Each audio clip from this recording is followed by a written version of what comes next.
Bonjour tout le monde. Allez, ça sent les vacances, et même plus que ça, c'est les vacances. Bon, ça ne m'empêche pas de continuer à vous produire des petites vidéos de conseils parce que j'aime ça. Donc j'ai pas l'impression du tout de travailler quand je fais ça et je le fais pour vous. Alors c'est la période des déclarations et je vous délivre régulièrement des petits sujets à l'appui des articles qui sont produit par Nathalie Chesson-Kaplan. Merci Nathalie Chesson-Kaplan. Donc elle nous parle aujourd'hui de la problématique de la déduction des 10% ou des frais réels. Donc on va voir ça aujourd'hui. D'ailleurs Nathalie Chesson-Kaplan, je ne sais pas s'il y a un lien avec Marion Kaplan. Alors c'est une parenthèse qui n'a complètement rien à voir. Mais Marion Kaplan, si vous ne la connaissez pas, eh bien elle a inventé un ustensile de cuisine qui s'appelle le vitaliseur. Et c'est un outil exceptionnel pour cuisiner à la vapeur douce à 95 degrés. Voilà, donc je vous dis que ça n'a rien à voir. Ça n'a rien à voir. Mais allez voir Marion Kaplan et son vitaliseur. C'est un outil que l'on garde toute sa vie. Allez, donc impôt 2023, déclaré au réel ou au forfait. Avantages, inconvénients, on va voir tout ça dans la suite. Alors, faut-il, comme la plupart des contribuables, choisir le confort du forfait? Si vous êtes salarié, votre salaire est imposé après une déduction forfaitaire de 10% avec un minimum de 472 et un plafond de 13 522 euros pour ceux dont le salaire annuel dépasse 135 220 euros. Cette déduction est censée couvrir vos dépenses professionnelles courantes. Oui, donc vous gagnez 100, et bien donc il y a donc une déduction forfaitaire de 10% qui ramène votre revenu imposable à donc 90, voilà, avant la déduction de toutes les charges. Donc ça, la majorité des contribuables donc, appliquent cette déduction forfaitaire, mais vous pouvez donc, par une action volontaire, modifier ce prélèvement forfaitaire et aller ce qu'on appelle aux frais réels. Donc vous pouvez y renoncer, ce qu'explique Nathalie, pour déduire vos frais de leur montant réel. En contrepartie, si vous avez perçu des indemnités pour frais professionnels, ça c'est important, vous devrez donc les réintégrer au montant de votre salaire imposable, y compris l'avantage consistant en la mise à disposition d'une voiture pour vos déplacements professionnels. Dans la plupart des cas, la déduction forfaitaire de 10% est financièrement plus intéressante. Cela dit, l'option pour les frais réels peut se révéler avantageuse pour les petits salaires qui parcourent de nombreux kilomètres pour se rendre à leur travail au volant de leur véhicule personnel ou qui utilisent leur véhicule personnel pour les besoins de leur activité professionnelle. Donc il y a quand même pas mal de monde dans ce cas-là.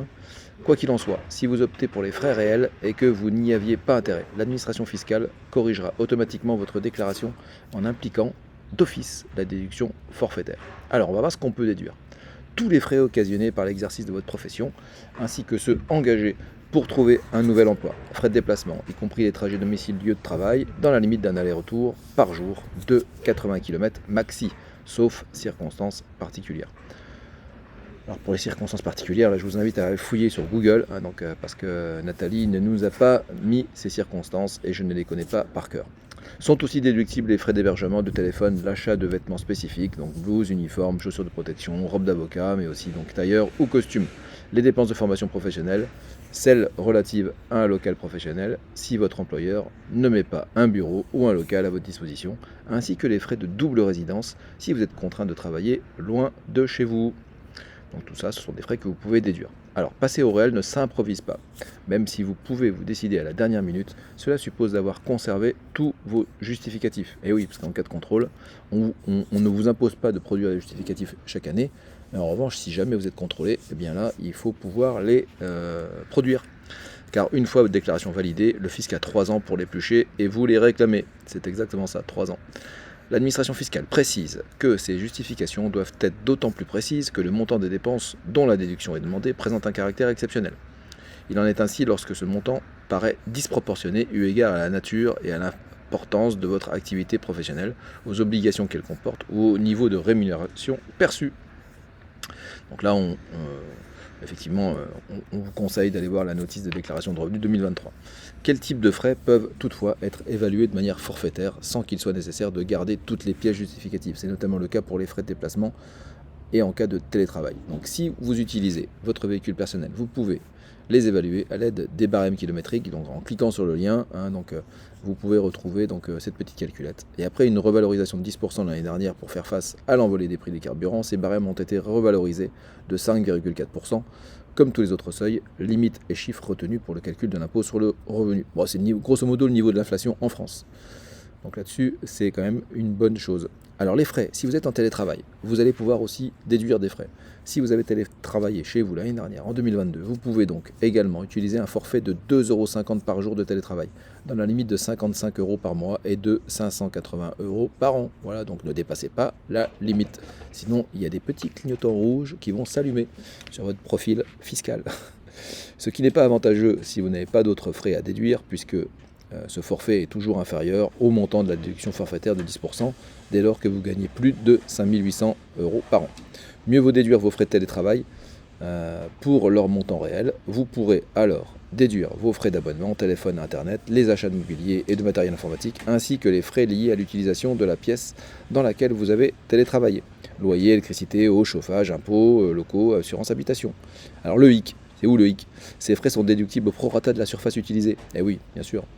À titre professionnel, il y a un exemple plus bas, par rapport à la surface totale du logement et du temps télétravaillé, ce qui oblige à se livrer à des calculs assez complexes. Et donc là, c'est là que tout le monde un peu abandonne, mais parfois ça vaut le coup, donc faites vos calculs quand même et aidez-vous de cet exemple-là. Alors, on va le voir cet exemple. Si vous avez occupé une pièce de 10 mètres carrés dans un appartement de 100 mètres carrés, eh bien vous pouvez retenir 10% de vos dépenses de logement et appliquer à cette somme un prorata de 25,75 si vous avez télétravaillé 4 jours par semaine en 2022. On va voir ce que c'est que l'Astérix. Où est-ce qu'elle nous renvoie cette Astérix? Je ne la vois pas. Eh bien non, je ne la vois pas. Bon, on abandonne. Donc prorata de 25,75 si vous avez télétravaillé 4 jours par semaine en 2022. Alors ce prorata est calculé de la façon suivante. Une journée de télétravail égale 12 heures. 4 jours de télétravail donc dans l'année, 188 jours, donc sur 47 semaines. Voilà, c'est le calcul qui a été réalisé. Il y a donc 8760 heures, 24 heures fois 365 jours dans une année.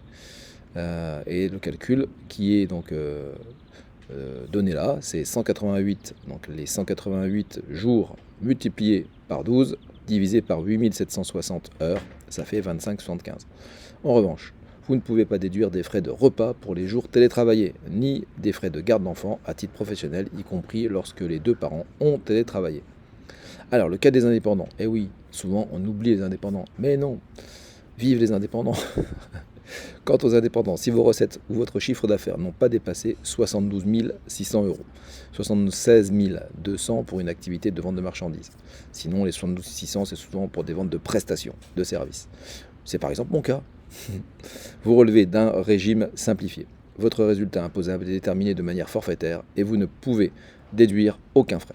Vous pouvez y renoncer et opter pour un régime réel. C'est exactement dans ce cas-là que je suis moi. Cette option s'accompagne d'obligations fiscales et comptables plus lourdes, mais c'est pas grave, j'ai un outil exceptionnel qui s'appelle Indy et qui m'aide dans cet accompagnement fiscal et comptable. Et vous oblige à recourir au service d'un expert comptable. Eh bien non, justement, vive Indy, 24 € par mois pour un indépendant. Voilà. Je vous le dis voilà, très clairement. Je vous mettrai d'ailleurs le lien d'affiliation dans la description. Quoi qu'il en soit, si vous relevez du microbic, c'est trop tard pour les revenus perçus en 2022. Bien que le délai d'option ait été allongé jusqu'à la date limite de dépôt de la déclaration de revenus en mai-juin, alors qu'avant l'option devait s'exercer en février, cela ne concerne pas les revenus 2022, mais ceux de 2023. Autrement dit, c'est terminé pour vos bénéfices de 2022, mais vous avez jusqu'à la date limite de dépôt de déclaration pour opter pour vos bénéfices de 2023. En revanche, si vous relevez du micro-BNC, oui, parce qu'il y a encore le microbic, j'en parlerai au cours d'une autre vidéo, et que vous souhaitez opter pour un régime d'imposition réel, en l'occurrence celui de la déclaration contrôlée pour vos revenus 2022, il n'est pas trop tard, il vous suffit de déposer une déclaration de résultat 2035 SD début mai prochain. Voilà, merci Nathalie. Il y aura d'autres articles très intéressants sur comment on fait quand on a divorcé ou changé de situation matrimoniale en 2022, sur comment on fait pour déclarer ses revenus meublés par exemple. Hein, donc je vous ferai tout ça au cours de prochaines vidéos. Si vous avez apprécié cette petite aide à la déclaration, cette petite vidéo, eh bien je vous invite à mettre un like et à vous abonner à la chaîne si ce n'est pas encore fait. A très bientôt.